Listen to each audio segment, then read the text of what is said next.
오늘 본문은 창세기 41장 14절에서 36절입니다. 이에 바로가 사람을 보내어 요셉을 부르매 그들이 급히 그를 옥에서 내놓은지라. 요셉이 곧 수염을 깎고 그의 옷을 갈아입고 바로에게 들어가니 바로가 요셉에게 이르되 내가 한 꿈을 꾸었으나 그것을 해석하는 자가 없더니 들은즉 너는 꿈을 들으면 능히 푼다 하더라. 요셉이 바로에게 대답하여 이르되 내가 아니라 하나님께서 바로에게 편안한 대답을 하시리이다. 바로가 요셉에게 이르되 내가 꿈에 나일 강가에 서서 보니 살찌고 아름다운 7 암소가 나일 강가에 올라와 갈밭에서 뜯어먹고 그 뒤에 또 약하고 심히 흉하고 파리한 7 양소가 올라오니 그같이 흉한 것들은 애굽 땅에서 내가 아직 보지 못한 것이라. 그 파리하고 흉한 소가 처음에 7 살찐 소를 먹었으나 먹은 듯 하지 아니하고 여전히 흉하더라. 내가 곧 깨었다가 다시 꿈에 보니 한 줄기에 무성하고 충실한 7 이삭이 나오고 그 후에 또 가늘고 동풍에 마른 7 이삭이 나더니 그 가는 이삭이 좋은 7 이삭을 삼키더라. 내가 그 꿈을 점술가에게 말하였으나 그것을 내게 풀이해 주는 자가 없느니라. 요셉이 바로에게 아뢰되 바로의 꿈은 하나라. 하나님이 그가 하실 일을 바로에게 보이심이니이다. 7 좋은 암소는 7 해요. 7 좋은 이삭도 7 해니 그 꿈은 하나라.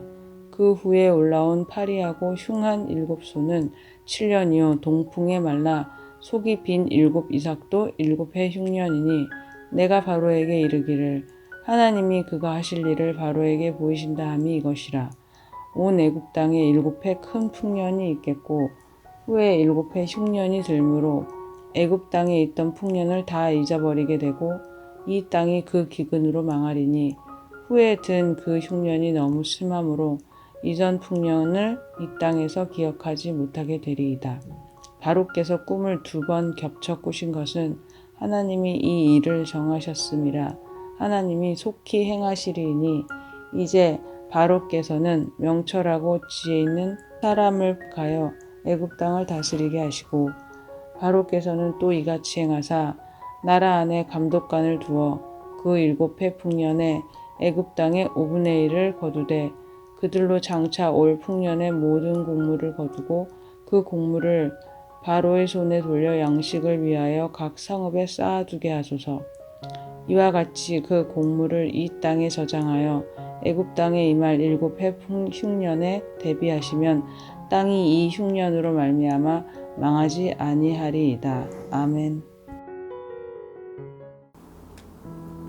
술 맡은 관원장의 말을 통하여 요셉은 드디어 바로 앞에 서게 됩니다. 술 맡은 관원장은 2년 전에 요셉의 도움을 받았고 요셉은 기다렸지만 그 세월들이 2년이나 걸렸습니다. 요셉은 바로에게서 꿈 이야기를 들었지만 이것을 바로 개인의 꿈이 아닌 세상을 주관하시고 이끄시는 하나님의 뜻이라고 생각하였습니다. 그리고 이제 하나님께서 그동안 훈련시키신 요셉이 하나님의 때에 세상에 드러나게 됩니다. 이렇듯 하나님은 우리 모두에게 시대를 향한 메시지를 가장 좋은 때에 개개인에게 나타내 주십니다. 하나님께서는 왜 요셉을 감옥에서 빨리 꺼내 주시지 않으셨을까요? 요셉이 2년을 더 감옥에 있었던 것은 바로 하나님의 때가 되지 않았기 때문입니다. 그리고 바로가 꾼 꿈의 해몽이 되지 않은 그때 요셉이 바로 앞에 불려 나오게 되는 것이 바로 하나님의 때였던 것입니다. 요셉의 고된 훈련의 연속은 하나님께서 가장 좋은 때에 요셉을 이끌어내시기 위한 하나님의 계획이었습니다. 마찬가지로 우리에게도 지금이 아닌 우리에게 가장 좋은 때를 계획하시고 준비하시는 하나님임을 기억하셨으면 좋겠습니다. 하나님의 결론은 하나님의 때에 최고의 것을 준비하는 것입니다. 바로 나를 위해서이지요. 때로 우리의 기도가 쉽게 응답되지 않고 더디 이루어지는 것 같지만 지금의 하나님의 그 기도에 응답하시기 위해 계획하시고 준비하셔서 가장 좋은 하나님의 때에 더 큰 축복을 주시려는 것입니다. 요셉은 감옥에서 억울함이 있어도 결코 죄수들을 섬기는 작은 섬김을 놓지 않았습니다. 괴로움과 고통의 나날을 보내지 않았습니다. 요셉의 마음에는 오로지 하나님을 향한 사랑으로 하나님의 마음을 알고 있었기에 감옥에서도 어린 양들을 섬기는 목자처럼 살았던 것입니다. 누가복음 16장 10절 말씀에서 예수님은 지극히 작은 것에 충성된 자는 큰 것에서도 충성되고 지극히 작은 것에 불의한 자는 큰 것에도 불의하니라 라고 말씀하셨습니다. 하나님은 지극히 작은 일에 충성하는 사람에게 큰 일도 맡기십니다. 평소의 삶에서 섬김의 모습으로 예수님을 닮기 위해 최선을 다하는 이들에게 큰 일을 맡기시는 분이십니다. 분명 감옥은 요셉처럼 억울한 자도 있을 것이고 잘못해서 들어온 자들도 있었을 것입니다. 하나님은 지극히 작은 일부터 섬기는 요셉을 만드셔서 애굽의 총리까지 이르게 하신 것입니다. 지나고 보니 그때가 바로 하나님의 은혜의 때였던 것이지요. 바로의 꿈을 해몽하면서도 요셉은 계속해서 하나님만을 높이고 증거하는 말들만 하는 것을 보게 됩니다.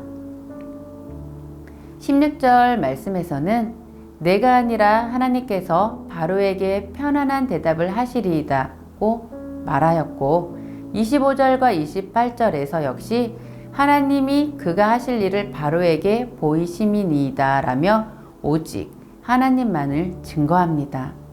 요셉은 바로 앞에서도 자신의 억울함의 호소보다는 하나님을 높이고 하나님을 증거하는 자였습니다.